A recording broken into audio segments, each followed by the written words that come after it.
দিয়ে তো গরু গোস দিয়ে সবকিছুই মজা লাগে, আর ভাত তো আর কোনো কথা নেই, আর বেশি মজা লাগে। এটা মিজান ভাইয়ের ভাতের হোটেল না, এটা জুয়েল ভাইয়ের ভাতের হোটেল। তবে এই জায়গায় একটা ভালো লাগলো, এটা হচ্ছে গিয়া যার যা লাগবে লয়া লয়া খান, যতটুকু লাগবে ভাত অতটুকু লয়া খান।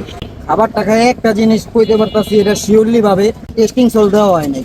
এই যে দেখেন গরুর মাংস নিজের হাতে পাকানো, কোনো ভেজাল কোনো খাবার নাই, মধু মধু ভেজাল কোনো নাই, শুধু আলু আর গরু গোস। শুধু আলু আর গরু। মাশাআল্লাহ। আর এই যে আছে মুরগি,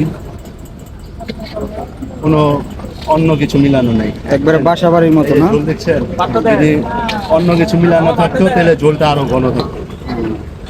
আর এই যে রাইস, রাইস কিছু চাউল,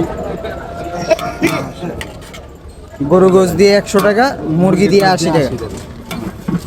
ভাত যে কটুক লাগবে লয়ে লয়ে খাইবো। রিমন চায়। গরু গোস্ত দিয়ে দেন। তা আপনি নিজেই রান্না করছেন না? হ্যাঁ নিজেই রান্না করছি। এই হচ্ছে মামার 100 টাকার প্লেট, গরুর গোস, ভাত আনলিমিটেড, আলু, তরকারি। কি দিয়ে খাইবেন ভাই আপনি? গরুর গোস। আবারও স্বাদটা ভালো। গরু গোস দিয়ে তো গরু গোস দিয়ে সবকিছুই মজা লাগে, আর ভাত তো আর কোনো কথা নেই, আর বেশি মজা লাগে। এটা মিজান ভাইয়ের ভাতের হোটেল না, এটা জুয়েল ভাইয়ের ভাতের হোটেল।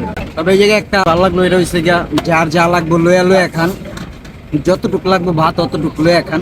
আবার টাকায় একটা জিনিস কইতে পারতাছি, এটা শিওরলি ভাবে টেস্টিং সল দেওয়া হয় নাই, কিন্তু গরম মশলা আর জিরার খাবার টেস্ট আছে।